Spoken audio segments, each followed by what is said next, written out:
This man, can you imagine, single-handedly with just one hammer and a chisel goes about breaking stones not for 2 hours or for 2 days.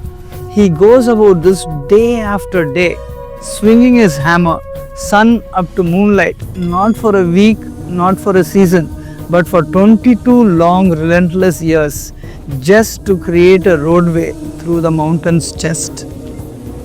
What keeps flesh and bone fighting stone for 2 decades? Not rage, not fame. What could have kept him going on and on? Stay with me, because inside those 22 years lies the story which can also make you move mountains. Dashrath Manjhi, a quarry laborer from a small village called Gehlaur, Bihar, was living with his 2 children and his wife. Gehlaur is cut off from the civilization which is on the other side of the adjacent mountain. One day when he was gone for work, his pregnant wife Falguni Devi was climbing down the mountain. A misstep and she slipped and fell down.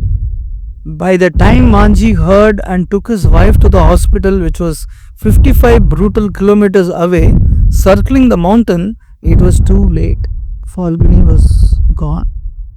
Overcome by grief, Manjhi blamed the loss of his wife on the mountain. He forged a vow: if the mountain won't move from us, I will move the mountain.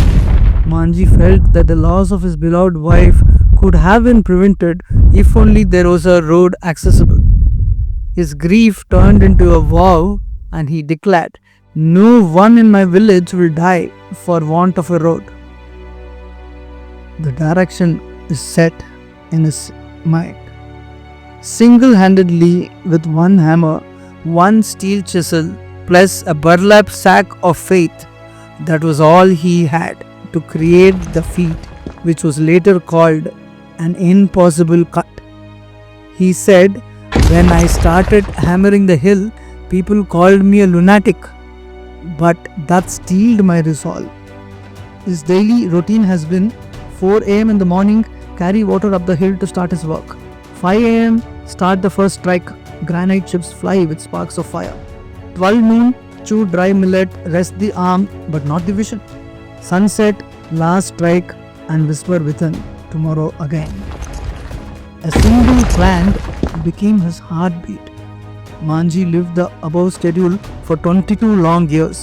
Every day, every monsoon, every harvest. Neighbors first laughed, then left him food, then quietly began clearing debris.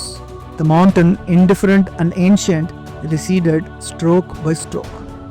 By 1982, he had carved a passage 110 meter long, 9 meter wide and up to 7.7 meter deep, slashing the trek between Gehlaur and the nearest market town from 55 kilometers to a mere 15 kilometers.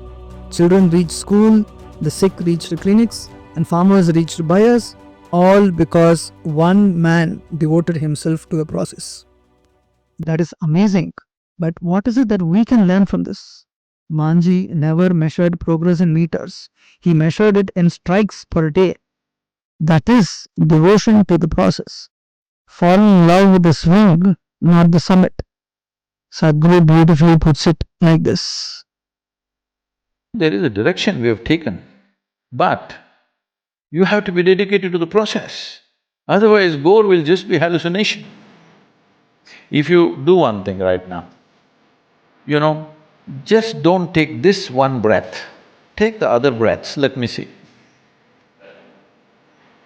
That's all he's saying. He's saying without taking this step properly, you hallucinate about the goal, what is the point? In yoga we say this very simply. We say if you have one eye on the goal, you have only one eye to find your way, it's inefficient, that's all. Know the joy of involvement, first of all. Without absolute devotion to what you're doing right now, you will not do anything significant in your life. Whether it's art, music, spirituality, politics, business, take anything. Without being devoted to the process that you're doing right now, you think you will do anything significant? That's all he's saying. Now, try to put yourself in Manjhi's shoes.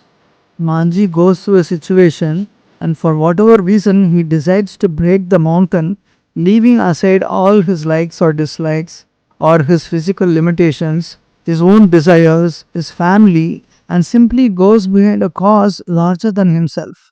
This is devotion, and this sets him apart from the common masses. Nothing need to happen to me. I will throw myself into this. This is devotion. Just this freedom from expectation, what should come to me? What will I get? If you just become free from that, your life is a blessed life, just know this. If you just become free from this one thing, what will I get?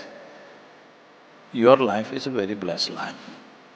Manji lived a wise, blessed life till the age of 73. People even built a temple for him at the entrance of the Dwara. Does that mean you also had to move a mountain? Not really. You choose whatever you want, big or small. What really matters is your devotion to the process in such a way that you yourself do not matter anymore. You live in the highest level of sweetness, an ecstatic way to enlightenment. Let's make it happen.